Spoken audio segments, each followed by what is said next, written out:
Hello, this is Richard Gomez.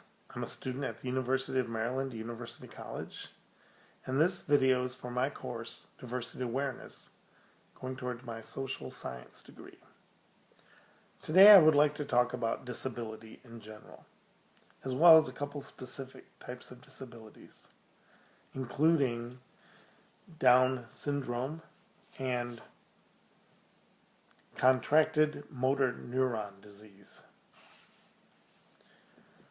But in general, I believe that our problems with disability culturally stem from cultural problems.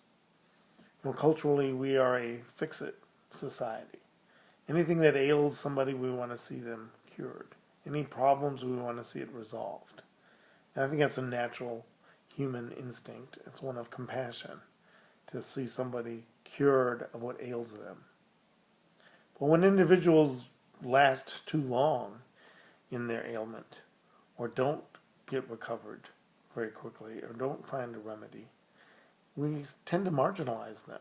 And I think we marginalize them in the same ways that we marginalize people that are different from us in other ways, like sex or gender or race or even religious views, having religious intolerance. And these problems, of course, overlap.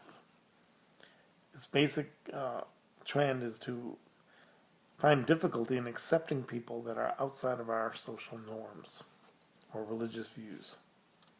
I know my religious views growing up have changed quite a bit over time. But I was taught on various levels and degrees that God healed. And I still believe in various levels of healing, especially natural and medical treatments.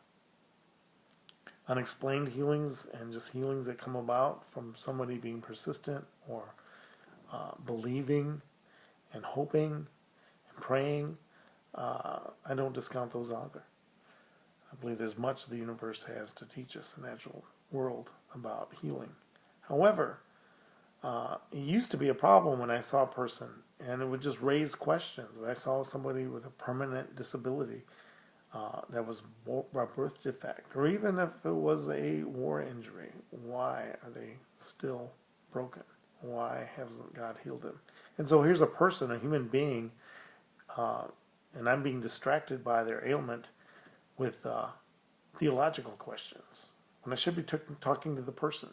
I should be looking at the person and appreciating who they are. And today we're going to talk about one of my favorite persons of recent is Stephen Hawking. But today I do truly embrace the theology of I don't know. It's an important concept because it enables one to embrace natural law, science, to embrace truth outside of a narrow or the confines of a particular religious dogma. The theology of I don't know allows me then to focus on the things we do know concretely and objective truth. So as a result of that, I have done that, and I feel like I can honestly tell you that Stephen Hawking, to me, is the epitome of a miracle.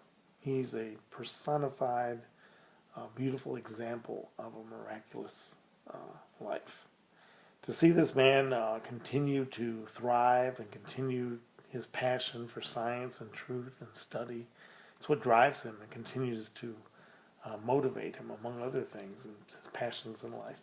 If you don't know anything about Stephen Hawking, I will give you a couple of Hawking. I will give you a website, hawking.org.uk. He contracted this motor neuron disease in 1963. For a long time, he held the same position as Isaac Newton did, who held it in 1663 in Cambridge University. His book, A Brief History of Time, made him very popular, and he continues to write a number of books along those same lines. Recently, the movie Theory of Everything by James Marsh documents his life story, and it's an incredible story. They portray him very well, and they take you right through the time where he contracted this motor neuron disease and the final stage of it that really impacted his life was when he went into a coma, and he came out of it, and they had to do a tracheotomy cut through his throat there, which prevented him from ever speaking again. So now this genius who was already lecturing at the universities could no longer speak. So with a lot of accommodations, they were able to provide him with a wheelchair. Technology was able to provide him with a wheelchair and a computerized voice that actually operates. And that operated on a number of different versions of this, but the latest one, I believe, operates off of a cheek muscle in his face. He's able to find the words on a display, and the computer is able to speak for him. So he's a tremendous example of somebody that is really a testament to willpower and ambition and desire to live and continue to follow his passions. The next person I'd like to talk to real briefly is my aunt. Now, all my life, I've always loved my aunt. She was never a problem for me, embracing her or accepting her as she was. It's just the way she was. And my dad and parents and grandparents set the pattern for us, regardless of our religious views. I don't remember any of us, really trying very hard to pray for her for a miraculous healing. We just accepted her the way she was. And that's the way she was. And of course, I snuck in a few prayers here and there. But my aunt was a whole person. She really was a capable person. She influenced me with her laughter, with her joy, her pleasure. She just enjoyed having us around. Down syndrome, by the way, is a birth defect, and it was discovered or classified in 1866 by John Langdon Down. And he was the one that noticed similar characteristics in those born with Down syndrome. And since then, we have discovered that it is a trisomy 21 disease, which is basically 3 copies of chromosome 21.